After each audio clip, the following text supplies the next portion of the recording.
So hello students, तो यहाँ पर हम लोग देखने के जा रहे हैं एक बार फिर से बेसिक मैथ। और बेसिक मैथ के इस वीडियो में जो हम बात करने वाले हैं वो करने वाले फ्रैक्शन यानी कि भिन्न के जोड़ और घटाव के बारे में।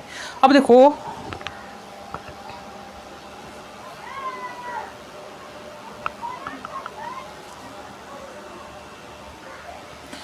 हेलो स्टूडेंट्स, तो यहाँ पर हम लोग देखने के लिए जा रहे हैं बेसिक मैथ। और बेसिक मैथ में जो देखेंगे हम देखेंगे यहाँ पर भिन्न के जोड़ और घटाव के बारे में।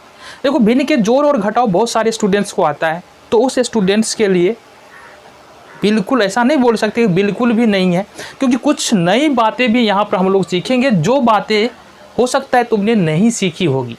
यानी कि हम भिन्न के जो बेसिक रूल है वो उसके बारे में तो बात करने ही वाले हैं, लेकिन यहाँ पर ये भी बात करने वाले हैं बेसिक रूल के अलावा कुछ शॉर्ट कट तरीके भी, यानी जो आसानी से हम क्वेश्चन को कम समय में कर सके उन तरीकों के बारे में भी बात करने वाले हैं।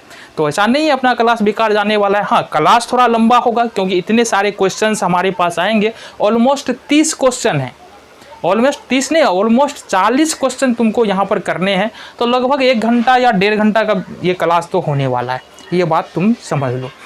इस पूरे क्लास को देखने के बाद क्या फ़ायदा होने वाला है, पूरे क्लास को देखने के बाद प्रैक्टिस करने के बाद ये बात क्लियर है, फ्रैक्शन में तुमको किसी प्रकार की समस्या नहीं होगी, यानी कि भिन्न में तुमको कोई समस्या नहीं होने वाली। क्लियर है? चलो जी, सबसे पहले हम बात क्या करेंगे, सबसे पहले बात करेंगे बच्चा कि फ्रैक्शन होता क्या है। देखो फ्रैक्शन का मतलब क्या होता है। फ्रैक्शन का मतलब अगर थोड़ा सा बात करें, फ्रैक्शन का मतलब क्या होता है, कोई भी संख्या जो a/b के रूप में लिखा हुआ हो, या तो इसको ऐसे बोल लो a/b के रूप में लिखा हुआ है, जहां a को हम लोग अंश बोलते हैं और b को हर बोलते हैं, इसको हम लोग फ्रैक्शन बोलते हैं। ये एक तो डिफिनीशन ये यहाँ पर हमको समझ में आ जाता है, जहाँ b का मान 0 नहीं हो सकता, यानी हर जो है वो 0 नहीं हो सकता है। जैसे उदाहरण की बात करेंगे 3/4, 2/3, 5/6, ये फ्रैक्शन है। दूसरी बात, फ्रैक्शन किसको दर्शाता है, एक छोटा सा उदाहरण देंगे। मान लो एक रोटी है तुम्हारे पास, या कुछ भी ले लो, रोटी है, इसका मान लो 4 टुकड़ा किया या तुमने दो टुकड़ा किया। अब अगर तुम यहाँ पर लिख रहे हो, अगर बोले कितना रोटी है तो बोलोगे 1 रोटी। अब अगर आधा रोटी को हमने रोटी को 2 भाग में बांट दिया, एक भाग राम को मिला है, दूसरा भाग श्याम को मिला है, हम बोले राम को कितना रोटी मिला है। अब तो तुम ऐसे नहीं बोल सकते हो 1 रोटी मिला है, अब बोलोगे राम को आधा रोटी मिला है, मतलब 1/2 रोटी मिला है। इसका मतलब है 1 को 2 भाग में बांटे हैं और जो बचा है, जो आया है वो आधा राम को आधा श्याम को मिला है। बातें समझ में आ गई।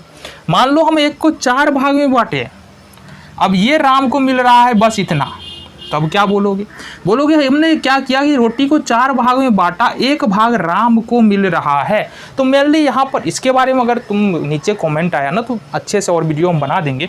बहरहाल यहाँ पर सिर्फ ये समझो कि फ्रैक्शन का यूटिलाइज कहाँ पर होता है, या फ्रैक्शन जो है भिन्न हमारे जीवन में आया ही क्यों। बाकी जो सारे नंबर थे, नेचुरल नंबर है, होल नंबर है, इंटीगर्स है, सबका कुछ ना कुछ यूज है, तो फ्रैक्शन का भी तो कुछ ना कुछ यूज होगा। ये सारे के सारे नंबर क्यों आए, तो फ्रैक्शन का भी रीजन है, क्योंकि जो फ्रैक्शन का काम है वो ना तो नेचुरल नंबर कर सकता है ना ही होल नंबर कर सकता है, इसलिए फ्रैक्शन यहाँ पर इंट्रोड्यूस किया गया। ये तो फ्रैक्शन के इंट्रोडक्शन के बारे में बात हो गई। अब यहाँ पर देखना है जोड़ और घटाव, यानी एडिशन और सब्सट्रैक्शन फ्रैक्शन का हम लोग करते कैसे। अलग अलग टाइप में हम क्वेश्चन को डिवाइड किए ताकि तुमको समझने में थोड़ी सी भी समस्या नहीं हो। चलो जी क्वेश्चन देखेंगे। देखो पहला जो क्वेश्चन है ना हमारे पास, उसमें अगर बात करें तो यहाँ पर हमको टाइप 1 में बात करें तो यहाँ पर जो है ना हमको आधार समान होना चाहिए, ये वाला, ठीक है। समान आधार वाले फ्रैक्शन को देखना है। अब फिर से क्वेश्चन आएगा दिमाग, ये समान आधार क्या होता है। तो याद करो हमने क्या बताया, हमने बताया कि ये जो है ना 3/4, इसमें 3 को अंश बोलते हैं, 4 को हर बोलते हैं। 2/3, यहाँ पर 3 को अंश हर बोलते हैं, 2 को अंश बोलते हैं। 5/4, यहाँ 5 को अंश और 4 को हर बोलते हैं। अगर तीनों फ्रैक्शन को गौर से देखो तो पहला फ्रैक्शन और तीसरा फ्रैक्शन, इस दोनों का हर समान है। क्या समान है? हर समान है। अगर मान लो तुम देखो यहाँ से 3/5, 4/5 और 6/5, इस सब में क्या सिमिलरिटीज है, क्या समानता है, बोलोगे सबका हर समान है। तो अगर हर समान है तो इसको बोल सकते हैं आधार समान है। बातें समझ में आ गई।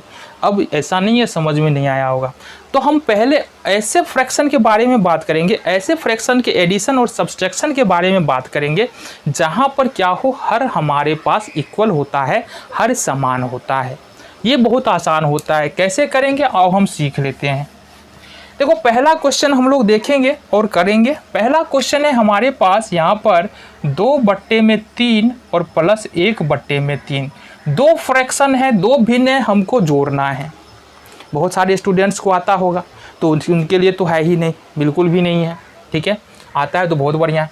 देखो दोनों तीन, दो फ्रैक्शन है यहाँ पर, दोनों फ्रैक्शन के हर में 3 है। इस दोनों 3 के बदले में 1 3 यहाँ पर रख देना है।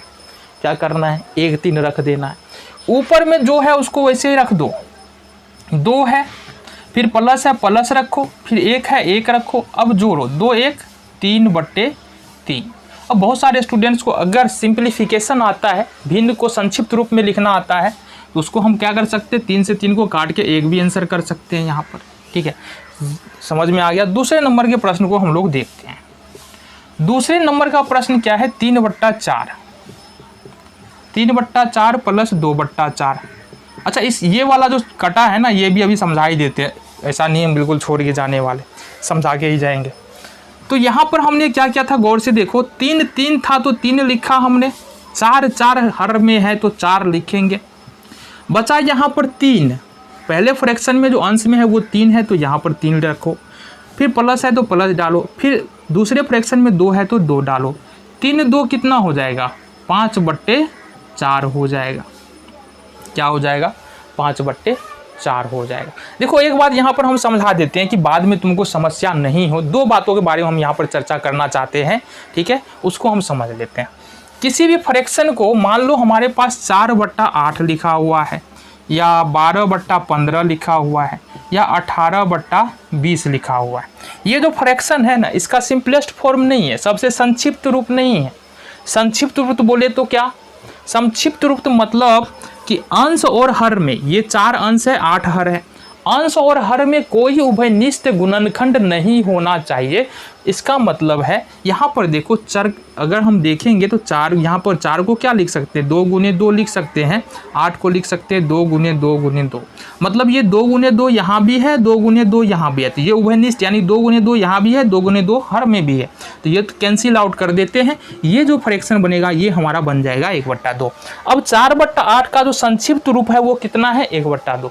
कभी भी तुम आंसर लिखना तो इस तरह से, और करते कैसे हैं, देखो 4 का टेबल पर हो, 4 × 4 4 दूनी 8। एक और बात समझा रहे हैं, 12/15 है, इसको कैसे संक्षिप्त रूप में लाना है, 12/15 को संक्षिप्त रूप में कैसे लाना है। तो कोई ऐसा टेबल बता दो जो जिसमें 12 और 15 दोनों आ रहा है। कोई ऐसा टेबल बताना है, पहाड़ा बताना है जिसमें 12 और 15 दोनों आ रहा है। तो बोलोगे कौन सा, 4 का टेबल, 4 में भी 4 नहीं 3 का टेबल, 3 में 12 भी आ रहा है और 3 में 15 भी आ रहा है। तो 3 का टेबल कितना बार पढ़ेंगे तो 12 आएगा, 3 का टेबल 4 बार पढ़ेंगे तो 12 आएगा, 3 का टेबल कितना बार पढ़ेंगे 15 आएगा, 3 का टेबल 5 बार पढ़ेंगे तो 15 आएगा। मतलब ये 4/5 हो गया। चलो बहुत बढ़िया, ये बातें समझ में आ गई। कैसे यहाँ पर संक्षिप्त रूप में लाना है ये बातें समझ में आ गई। चलो अब यहाँ पर 18/20 को संक्षिप्त रूप में ले जाना है तो क्या करेंगे, कोई ऐसा टेबल बताओ जिसमें 18 भी आए 20 भी आए। तो एक ही टेबल है ऐसा, 2 का।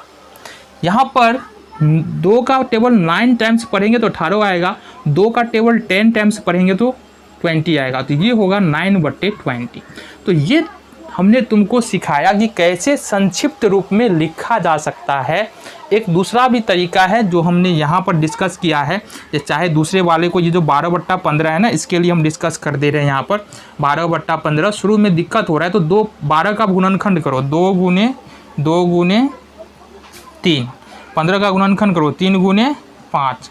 तो यहाँ से क्या समझ में आ रहा है तुमको, 3 से 3 क्या हो जाएगा, कट जाएगा, तो ये कितना बचेगा, 4/5। तो 4/5 में यहाँ भी आ रहा है, यहाँ भी आ रहा है। तो इस तरीके से तुम क्या कर सकते हो, इसमें गलती होने के चांसेज नहीं है। कई बार होगा ना तुम यहाँ पर शुरू में कर रहे हो, फ्रैक्शन को संक्षिप्त रूप में लिखने जाओ तो कई बार तुम मिस्टेक कर बैठते हो, लेकिन यहाँ पर अगर फ्रैक्शन ये फैक्टराइज करके गुणनखंड करके तुम संक्षिप्त रूप में लिखोगे तो तुमसे गलती नहीं होगा। फिलहाल प्रैक्टिस करते करते आ जाएगा, मेरे साथ ही प्रैक्टिस करते चलो, हर बात को समझते चलो। हम तो बोल रहे हैं ना कि एक बार हम जो बता रहे हैं यहाँ पर देखो, दूसरा बात जा करके अपने कॉपी को खुद देखो, जो तुमने सोल्व किया है उसको फिर से सोल्व करो, 2 से 3 बार कर डालो। 2 से 3 बार करना पड़ेगा, बिल्कुल करना पड़ेगा, बिना मेहनत का कुछ नहीं होता है। मेहनत नहीं करना है तो चुपचाप जा कर के सो जाओ, ये भी मत देखो। तो मेहनत तो करना पड़ेगा, ये बात तो है, समझ में आ रहा है। तो तीसरे नंबर का प्रश्न हम यहाँ पर देखने वाले हैं। तीसरे नंबर का प्रश्न क्या क्या है, देखो यहाँ पर तीसरे नंबर का प्रश्न ये है 5/6 - 2/6, यानी 5/6 - 2/6। माइनस वाला प्रश्न आ गया। 6 दोनों फ्रैक्शन में है तो नीचे में हर में 6 लिख देंगे। ऊपर में पहले फ्रैक्शन में 5 है, 5 लिखा हमने, बीच में माइनस का चिन्ह है, माइनस का चिन्ह डाला, देन हमारे पास 2 है तो 2 हमने लिख दिया। 5 में से 2 घटा देंगे, ये हो जाएगा हमारे पास 3/6। 3 दूनी 6, 3 का टेबल 2 बार पढ़ेंगे, कट जाएगा, ये 1/2 हमारा उत्तर आ जाएगा। इसलिए हमने बताया था ये संक्षिप्त रूप में लिखना, समझ में आ गया। एक बात बचा हुआ है, उसको भी हम आगे डिस्कस कर लेते हैं जब क्वेश्चन आएगा तब। चौथे नंबर का प्रश्न क्या है, चौथे नंबर का प्रश्न है हमारे पास 3/4 और माइनस का 1/4। तो देखो 3/4 है, माइनस 1/4 है। 4 के बदले में अपने को क्या लिखना है, 4 लिखना है। पहले भिन्न में देखो 3 है तो यहाँ पर 3 लिखा हमने, माइनस है तो हमने माइनस रखा, 1 है तो हमने 1 लिखा।